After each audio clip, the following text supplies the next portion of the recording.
And if ever there was an opposite to Vigo's track and surroundings, it would be round 2 in Champery, Switzerland. While Vigo is Spanish beach country, Champery is Swiss Alps. Located on the Swiss-French border and in the epicenter of the Alps, Champery provided a track seldom seen in downhill racing. After Vigo, we went to Champery. Didn't know what to expect, and I certainly didn't expect what was there. We got to the top of the track and we were just looking down at the finish and we were like, Jesus. I was stood at the bottom looking up, and the chairlift pretty much went up like that. When we got there, we looked at the mountain and thought, that's pretty steep. Champery was just steep. Probably one of the steepest tracks I've ever rode.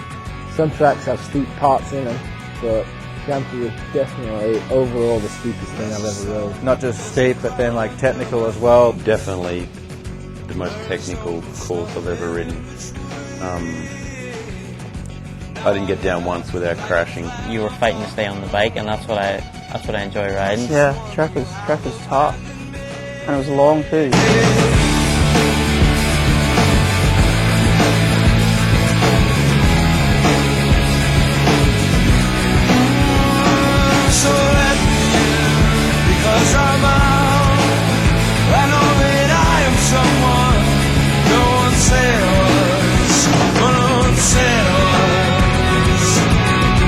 You're just shitting your pants pretty much the whole time when you're going down.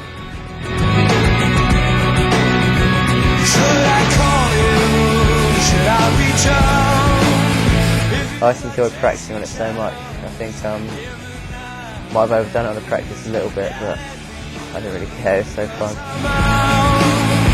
know that I am someone no one said I was. No one said I was. No one said I was.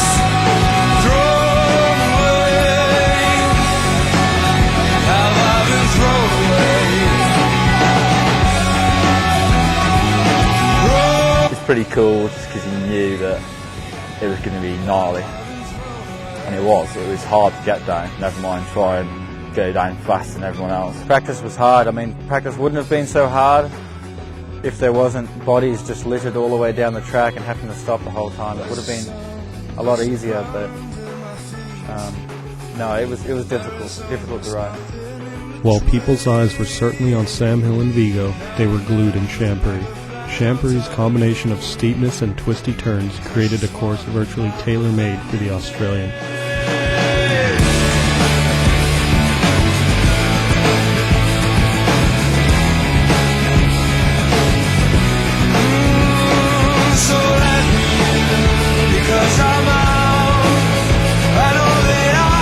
Yeah, qualifying, just wanted to make it down there pretty safe. So hit all my lines, had a pretty good run and ended up qualifying first. I think it was 14 seconds back to second place.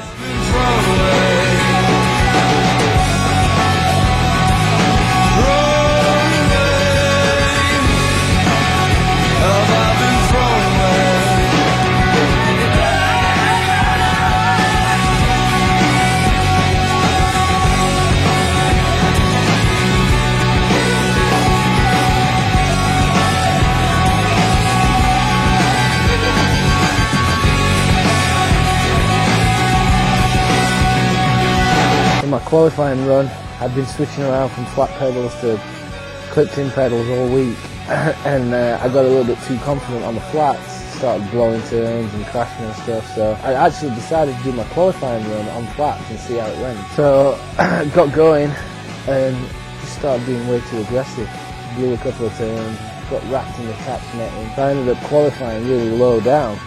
Pete qualifies in 60th position and takes an early lead in the race, with 59 riders left to go.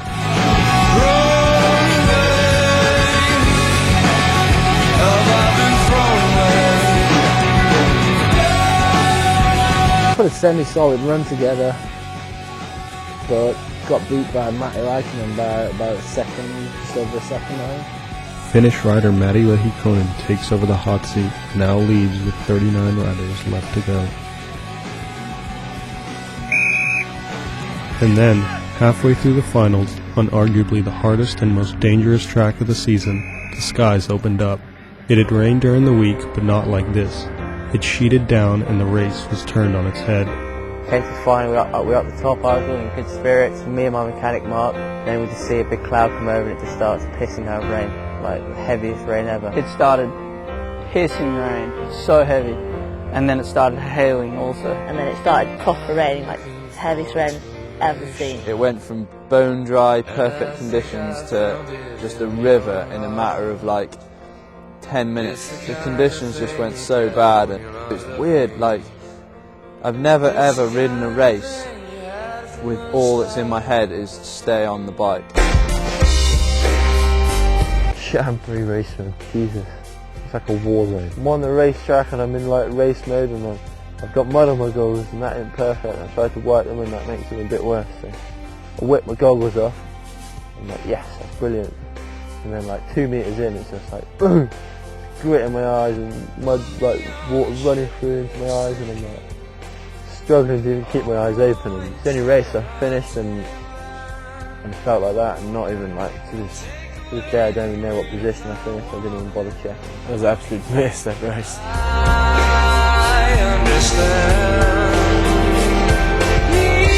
Race around in Champery was pretty much a nightmare. I just wanted to wake up and like hope that it wasn't what had happened. Again, and weather at World Cups, this year sucked. Even if you put together a good run in the wet, you weren't in the top 30. Rider after rider, and no one could come close to Leahy Conan's time. Everybody watched anxiously as #1 qualifier Sam Hill set out on course. All the top riders that come down, and Greg and Steve and Neveline, and everybody's around looking at the big screen. And Sam Hill is on course.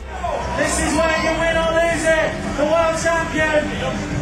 He's through. Oh, he's still there. He's still there. We're watching and watching, and then someone said, he's fallen. Not that they could see it, but they could see that his kit was dirty. And he's on a sensational time, and you can see him coming down, and everybody's jaws were dropping.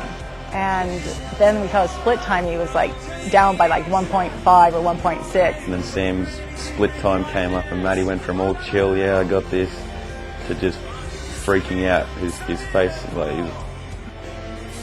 that's about how he went. Like, he couldn't believe what was going on. It was pretty amazing.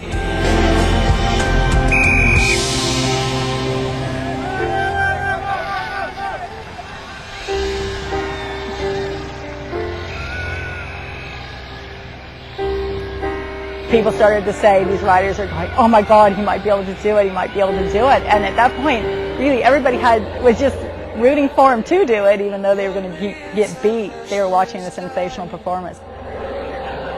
A ghost that wanders without rest. Everybody sees the greatest downhill ride ever. Congratulations, the winner of the Miss ITCI World Cup Round 2 in Champery, Switzerland, for the contender, Matty Conant.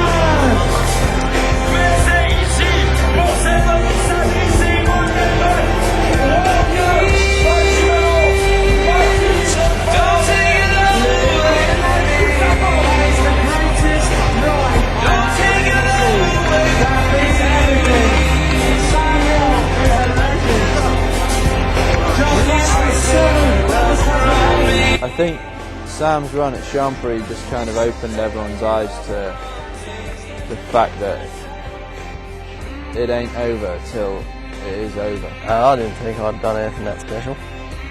I just standard race run with a crash in the middle, so it wasn't that awesome to me. But I guess looking back at it now, it was a pretty good run. I don't know how did he do it, but that's just He's still racing, guys, off the course. he's definitely king of this mountain. I played the tactics, like I stopped on the track for 20 seconds in the semi-final. Did you? Yeah. Because every day it's been raining like around this time. So. Never going to qualify good again, I don't think. It doesn't matter what's down on paper. Is Matty won in Switzerland.